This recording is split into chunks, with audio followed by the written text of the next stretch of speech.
नमस्कार श्रोताओं, आइए आज हम फिर से सुनते हैं रविन्द्रनाथ टैगोर द्वारा लिखा गया उपन्यास चोखेर बाली का तीसरा भाग।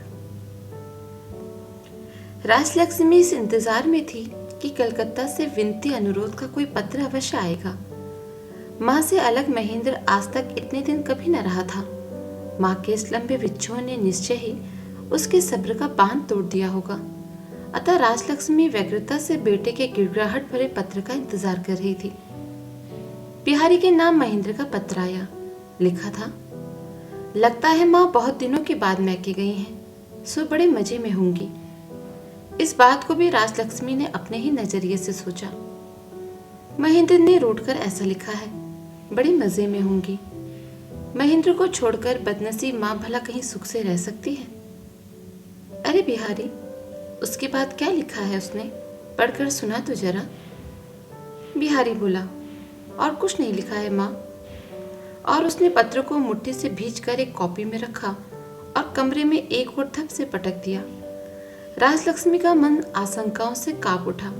उसने सोचा कि महेंद्र माँ पर इतना नाराज हुआ है कि बिहारी भी उस बात को पढ़कर नहीं सुनाना चाहता।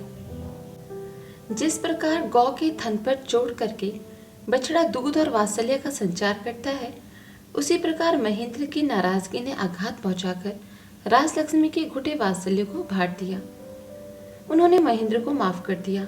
बोली, आहा, अपनी बहू को लेकर महेंद्र सुखी है, सुखी रहे। जैसे भी हो वह सुख से रहे। जो माँ उसे छोड़कर कभी एक पल नहीं रह सकती थी, वही उसे छोड़कर चली आई है। इसीलिए महेंद्र अपनी माँ से नाराज हो गया है। रह रहकर उनकी आंखें आंसुओं से भरने लगी।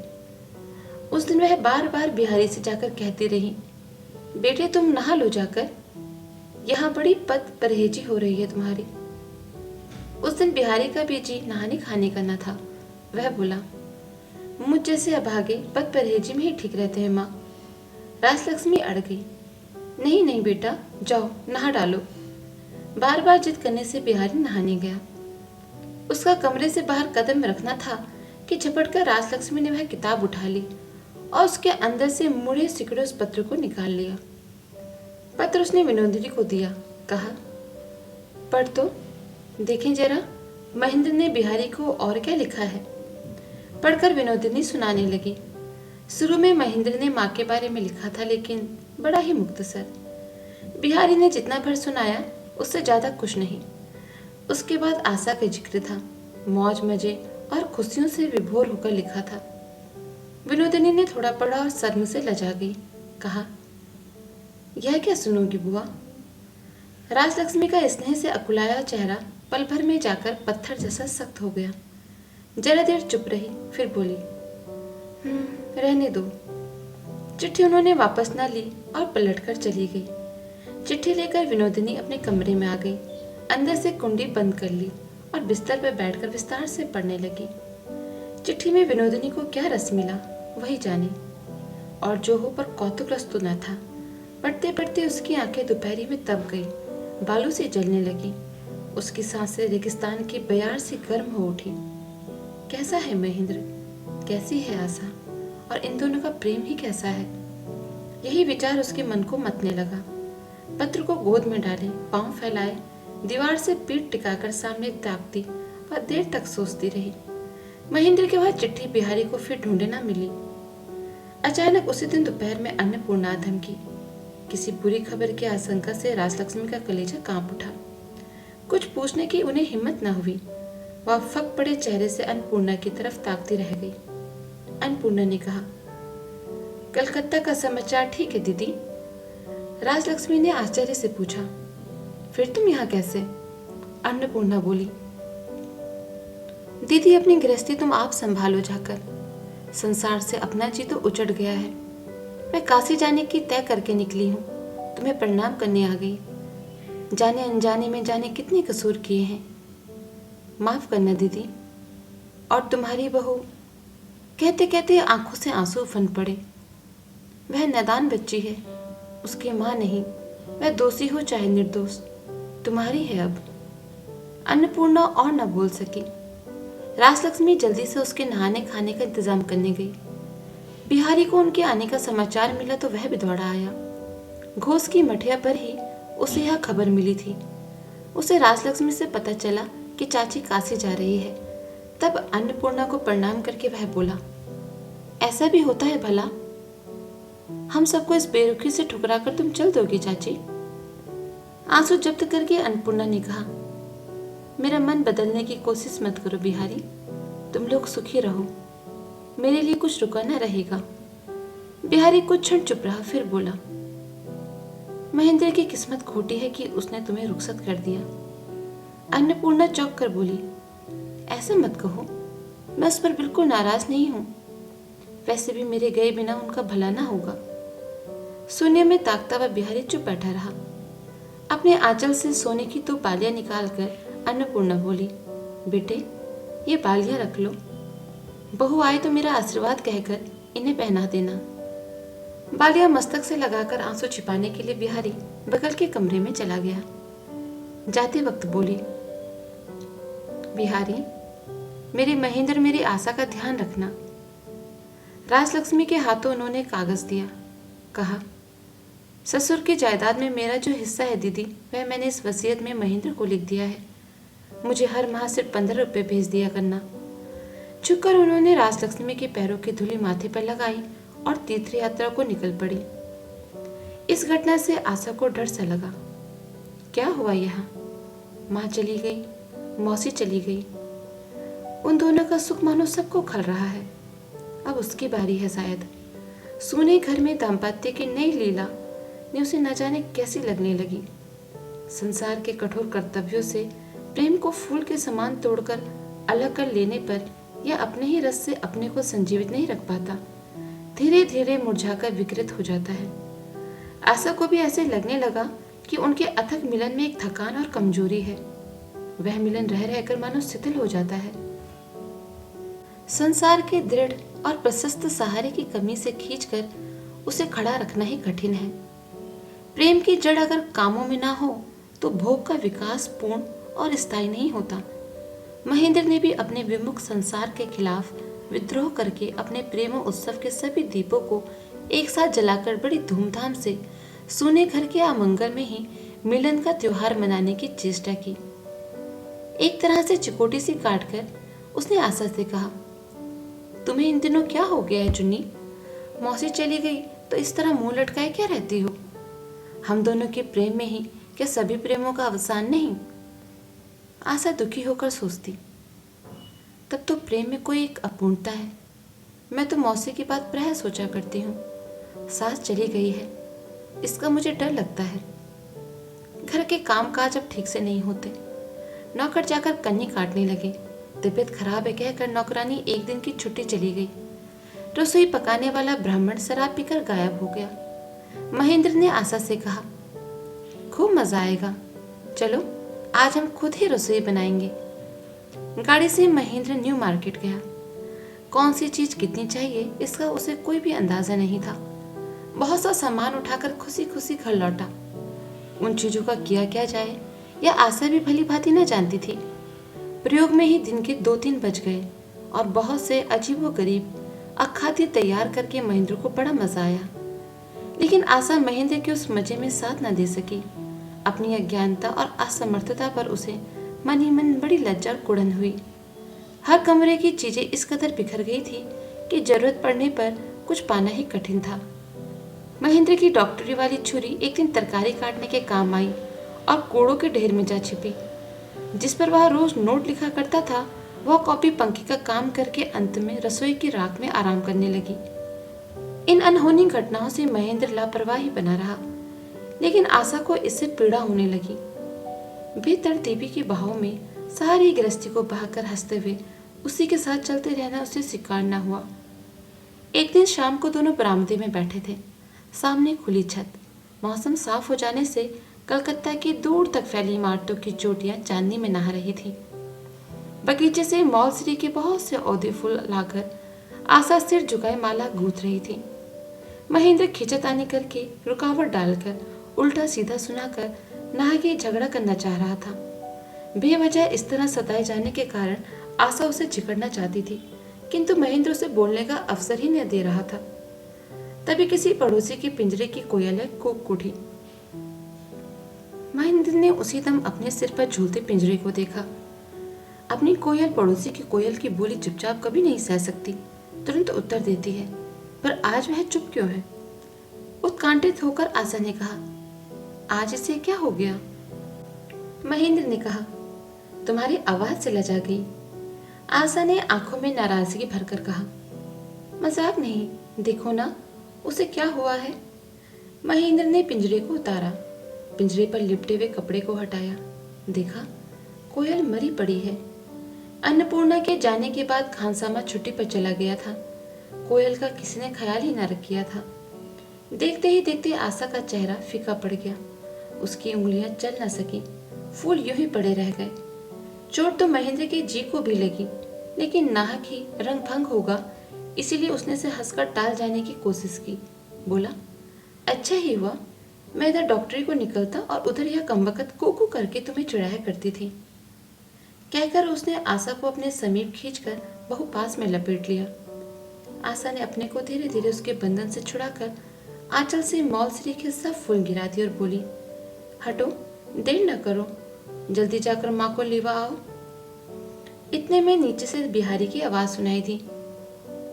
उसने महेंद्र भैया कहकर पुकारा था। अरे रे, आओ आओ बिहारी, चले आओ, महेंद्र ने जवाब दिया। बिहारी की आवाज से उसका हृदय खिल उठा। विवाह के बाद इन दोनों के सुख का बाधक बनकर वह अक्सर आ जाता था। आज वही बाधा महेंद्र को सुख के लिए निहायत जरूरी सी लगी। बिहारी का आना आशा को भी सुखद लगा। वह जरा घूंघट खींचकर जल्दी से उठ बैठी।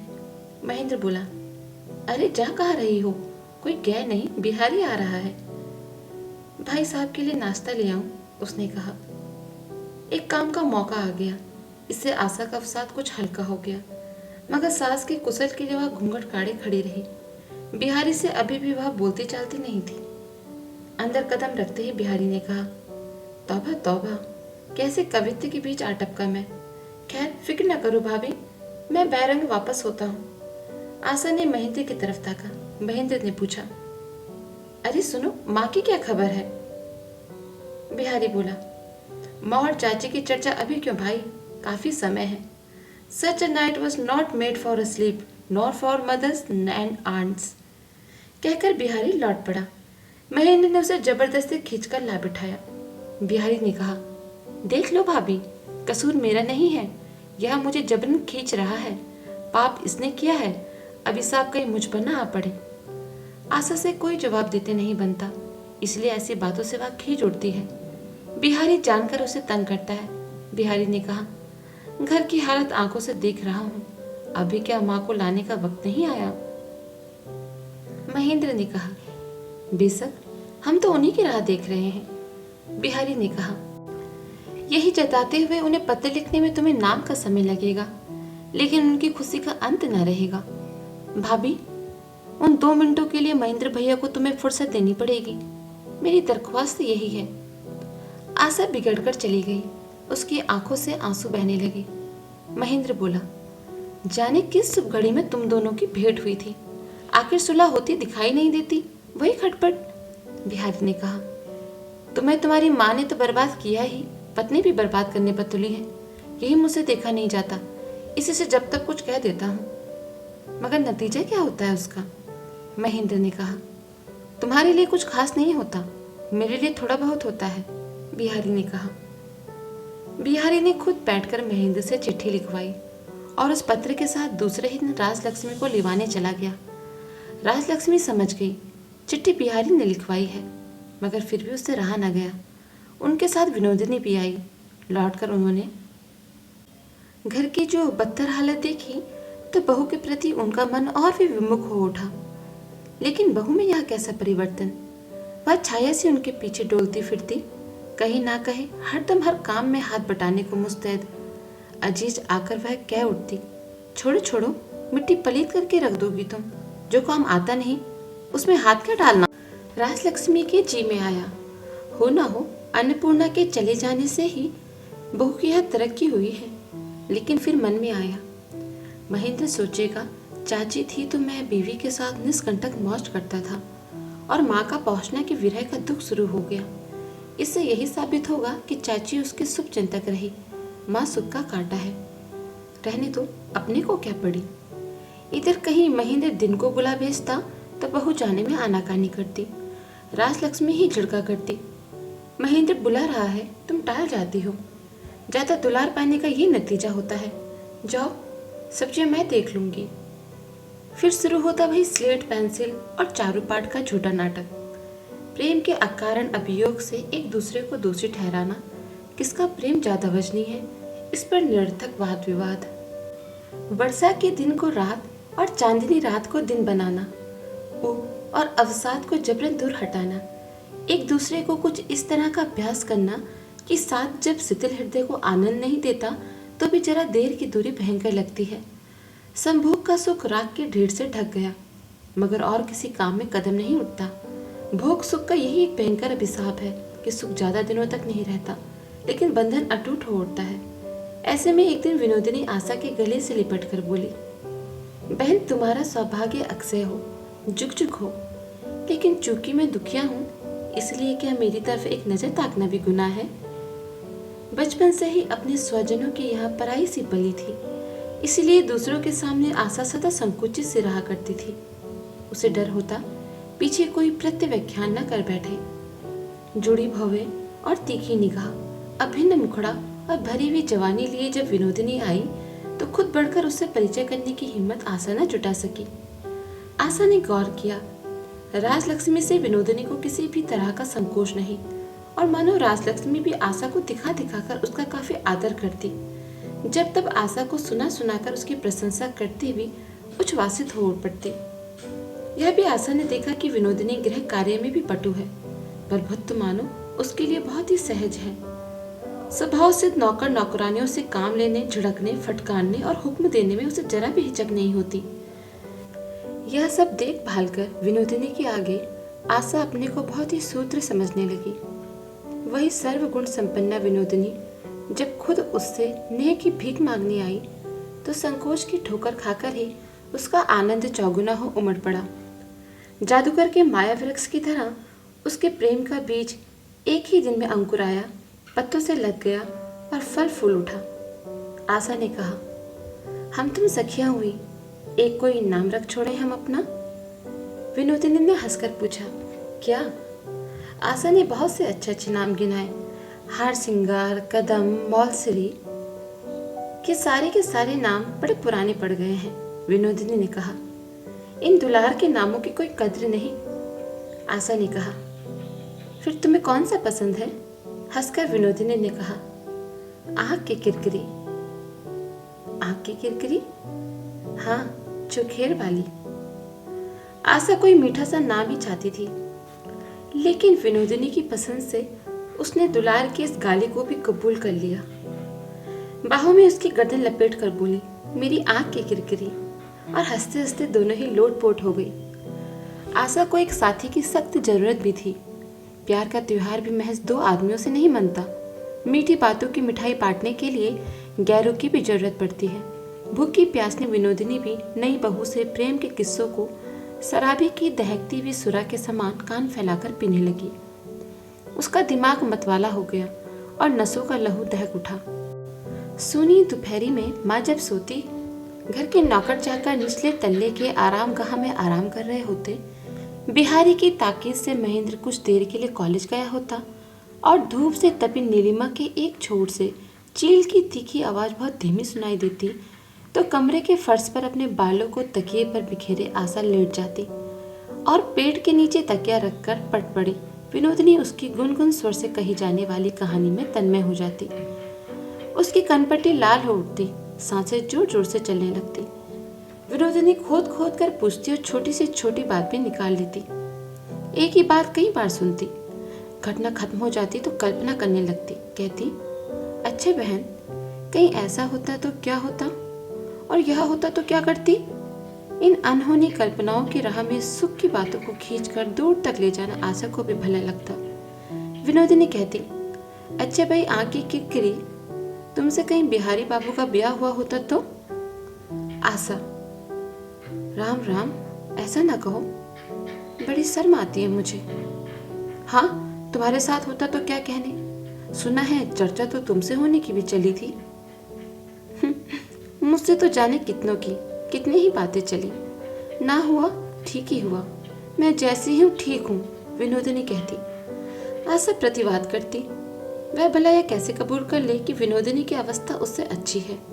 उसने कहा, जरा यह तो सोच के देखो, अगर मेरे पति से तुम्हारा ब्याह हो जाता, होते होते ही तो रह गया था, होते होते ही रह गया। क्यों नहीं हुआ? आशा का यह बिस्तर, यह पलंग, सभी तो उसी का इंतजार कर रहे थे। विनोदिनी उस सजे सजाए शयन कक्ष को देखती और इस बात को किसी भी तरह न भुला पाती। इस घर की वह सिर्फ एक मेहमान है। आज उसे जगह मिली है, कल छोड़ जाना होगा। तीसरे पहर विनोदिनी खुद अपनी अनूठी कुशलता से आशा का जूड़ा गूंथ देती, जतन से श्रृंगार करके उसे महेंद्र के पास भेजा करती, मानो उसकी कल्पना अब कुंठिता होकर उस सजी धजित बहू के पीछे पीछे मुग्ध नवयुवक के अभिसार को सोने कमरे में जाया करती। और कभी कभी तो आशा को वह किसी भी तरह से छोड़ना ही न चाहती। कहती, अरे ठहरो बेचारा, तुम्हारे पति देवता कहीं भागे तो नहीं जा रहे? आखिर वे वन के माया मृग तो है नहीं, पालतू मृग हैं, जाएंगे कहाँ? इस तरह बेवजह से रोक लेती। और जब आशा कमरे में जाती तो नाराज होकर महेंद्र कहता, तुम्हारी यह सहेली तो टस से मस नहीं होना चाहती, अपने घर कब जाएगी ये? उतावली सी हो आशा कहती, ना ना, मेरी आंख की किरकिरी पर तुम नाराज मत हो। तुम्हें पता नहीं तुम्हारी चर्चा उसे कितनी प्यारी लगती है, किस जतन से वह सजा सवार कर मुझे तुम्हारे पास भेजा करती है। राजलक्ष्मी आशा को कुछ करने धन्य न देती, किंतु विनोदिनी आशा की तरफदारी करती और उसे काम में लगाती। विनोदिनी को आलस छू भी नहीं गया था, दिन भर एक सी काम में लगी। आशा को वह छुट्टी नहीं देना चाहती थी। एक के बाद दूसरा वह कामों का कुछ ऐसा क्रम बनाती कि आशा के लिए जरा भी चैन पाना नामुमकिन हो जाता था। महेंद्र ऊपर वाले सोने कमरे में बैठा चिढ़ के मारे छटपटा रहा होता। यह सोचकर विनोदिनी मन ही मन बड़ी कठोर हंसी हंसती। आशा कुछ देर बाद अकुला कर कहती, भाई आँख की किरकिरी, अब इजाजत दो, वह नाराज हो जाएंगे। विनोदी झट कहती, बस जरा सा, इसे खत्म करके चली जाना, अच्छा ज्यादा देर ना होगी। जरा देर में आशा फिर उद्विग्न होकर कहती, ना बहन, अब वह सच में नाराज हो गए होंगे, मुझे छोड़ दो, मैं चलूं। विनोदिनी कहती, जरा नाराज ही हुए तो क्या, सुहाग में गुस्सा न मिलने से मोहब्बत में स्वाद नहीं मिलता, जैसे सब्जी में नमक मिर्च के बिना स्वाद नहीं आता। लेकिन नमक मिर्च का मजा क्या होता है यह विनोदिनी ही समझ सकती थी। यही तो था उसके पास, सब्जी कहाँ थी? उसकी नस नस में मानो आग लग गई। जिधर भी नजर डालती उसकी आंखें चिंगारियां उगलती। ऐसी आराम की गृहस्थी, ऐसे सुहाग के स्वामी, इस घर को तो मैं राजा की रियासत, इस स्वामी को अपने चरणों का दास बनाकर रखती। फिर क्या इस घर की यह दशा होती, यह गत होती इस आदमी की? मेरी जगह यह नन्ही नादान गुड़िया। आशा को गले लगाकर वह कहती, भाई आँख की किरकिरी, मुझे बताओ ना, कल तुम लोगों में क्या बातें हुई? तुमने वह कहा था जो मैंने कहने को कहा था, और वैसा किया था या नहीं? तुम लोगों के प्यार की बातें सुनकर मेरी भूख प्यास जाती रहती है। एक दिन आखिर अजीज आकर महेंद्र ने माँ से कहा, यह अच्छी बात है माँ कि दूसरे के घर की एक जवान विधवा को घर रखकर एक भारी जिम्मेदारी कंधे पर लाद देने की क्या आवश्यकता पड़ी है। अपनी तो इसमें राय नहीं, जाने कब क्या मुसीबत हो। राजलक्ष्मी ने कहा, अरे क्या यह कोई बिरानी है? अपने विपिन की बहू है, मैं इसे बिरानी थोड़ी ही समझती हूँ। महेंद्र ने कहा, तुम कुछ भी कहो, लेकिन यह अच्छा नहीं हो रहा, मेरी राय में इसे रखना ठीक नहीं। राजलक्ष्मी खूब जानती थी कि महेंद्र की राय को ठुकराना आसान नहीं, इसलिए उन्होंने बिहारी से कहा, अरे बिहारी, तो एक बार महेंद्र को समझा जरा, या विपिन की बहू के यहाँ रहने से इस बुढ़ापे में मुझे थोड़ा सा आराम नसीब है। वह पराई हो या जो हो, किसी सगे संबंधी से ऐसी सेवा मैंने कभी नहीं पाई। बिहारी ने कोई जवाब न दिया। वह जाकर महेंद्र से बोला, क्या कुछ विनोदिनी के विषय में भी सोचते हो? महेंद्र ने हंसकर कहा, सोचकर रात की नींद हराम है, अपनी भाभी से पूछ कर देखो। विनोदिनी के ध्यान से इन दिनों और सब ध्यान टूट गया है इनका। घूंघट की आड़ से आशा ने महेंद्र को घूरा जैसे धमका रही हो। बिहारी ने कहा, अच्छा, चुन्नी भी उसे यहाँ से निकाल बाहर करने को छटपटा रही है। घूंघट से आशा की आंखों ने फिर उसे झिड़का। बिहारी ने कहा, निकाल ही बाहर करो तो लौट आने में कितनी देर लगती है। अरे विधवा का विवाह रचा दो, विष के दांत एक बार की टूट जाएंगे। महेंद्र बोला, विवाह तो कुंद का भी कर दिया गया था। बिहारी ने कहा, इस उपमा को अभी छोड़ो। विनोदिनी की बात कभी कभी मैं सोचा करता हूँ। तुम्हारे यहाँ तो जिंदगी भर इनका रहना हो नहीं सकता, और इनके यहाँ जो जंगल मैं देख कर आया हूँ कि इन्हें जीवन भर के लिए वहाँ वनवास दिया जाए, यह भी बड़ी सख्त सजा होगी। विनोदिनी आज तक महेंद्र के सामने नहीं आई थी, पर बिहारी ने उसको देखा था। उसने इतना समझा कि यह स्त्री जंगल में छोड़ने लायक नहीं है, लेकिन शिखा घर के दिए में एक तरह से जलती है और दूसरी तरह वह घर को आग भी लगा देती है। महेंद्र के मन में यह शंका भी थी। महेंद्र ने इस बात पर बिहारी की भरपूर खिल्ली उड़ाई। बिहारी ने भी उसका जवाब दिया, लेकिन मन ही मन उसने निर्णय कर लिया था कि वह स्त्री खिलवाड़ करने का विषय नहीं, उसकी उपेक्षा भी नहीं की जा सकती। राजलक्ष्मी ने विनोदिनी को सावधान कर दिया। कहा, देखना बेटी, बहू से इतना रब्त न रखना। तुम गांव घर में गृहस्थ के यहाँ रही हो ना, आजकल के चाल चलन को नहीं जानती। बातों से आशा आखंड भर उठी, मगर विनोदिनी ने तवज्जो न दी। इधर महेंद्र के बाहुपास शिथिल हो गए और मुक्त दृष्टि क्लांति से पथरा आई। आशा की जो अनियम और उच्च श्रृंखलता पहले उसे कौतुक सी लगती थी, वही अब धीरे धीरे उसे तकलीफ देने लगी। आशा की संसारिक अपटुता से उसे खींच होती, लेकिन जबान खोलकर कहना नहीं। ना कहे चाहे, आशा ने मन से यह महसूस किया कि अटूट मिलन से प्रेम की मर्यादा मलिन होती जा रही है। महेंद्र का प्यार दुलार से बेसुरा बसता था, कुछ तो ढोंग कुछ दिखावा। ऐसी स्थिति में भाग जाने के सिवाय और कोई रास्ता नहीं, विच्छेद के सिवा दूसरी दवा नहीं। स्त्रियों के स्वाभाविक संस्कार से आशा आजकल महेंद्र से दूर रहना चाहती, लेकिन विनोदिनी को छोड़कर जाने की जगह कहाँ थी उसे। प्यार की जलती हुई सेज पर आंख खोलकर धीरे धीरे घर गृहस्थी के धंधों, लिखाई पढ़ाई में ध्यान देकर महेंद्र ने करवट बदली। अपनी चिकित्सा संबंधी पुस्तकें निकालकर झाड़ी पोंछी, अपने कोट पतलून को धूप दिखाने की चेष्टा की। विनोदिनी जब बिल्कुल ही पकड़ में न आई तो आशा को एक तरकीब सूझी। बोली, भाई आँख की किरकिरी, तुम मेरे पति के सामने क्यों नहीं आती? भक्ति क्यों फिरती हो? विनोदिनी ने बड़े संक्षेप में लेकिन तेज स्वर में कहा, धत। आशा बोली, क्यों? माँ से मुझे पता चला है तुम हम लोगों के गैर नहीं हो। गंभीर होकर विनोदिनी ने कहा, संसार में अपना पराया कोई नहीं होता। जो अपना मानता है वही अपना है, और जो पराया समझता है वह अपना होते हुए भी पराया है। आशा को लगा विनोदिनी ठीक ही कह रही है। वास्तव में उसके पति विनोदिनी के साथ जाति करते हैं, सचमुच उसे गैर समझते हैं और ना कि उसे खींचा करते हैं। उस दिन सांझ को आशा ने बड़े नाजो अदा से पति के सामने यह विषय रखा। तुम्हें मेरी आंख की किरकिरी से परिचय करना पड़ेगा। महेंद्र हंसकर बोला, तुम्हारे साहस की बलिहारी। आशा ने पूछा, क्यों? इसमें डर किस बात का? महेंद्र ने कहा, अपनी सखी की जिस गजब की खूबसूरती का जिक्र किया करती हो, वह तो खतरे से खाली नहीं। आशा ने कहा, खैर वह मैं समझ लूंगी। तुम मुझसे बोलोगे या नहीं, यह बताओ।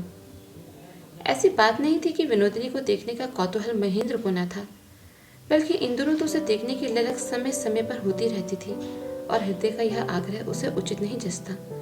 हृदय के बारे में महेंद्र के उचित अनुचित का आदर्श औरों की अपेक्षा कुछ कड़ा था।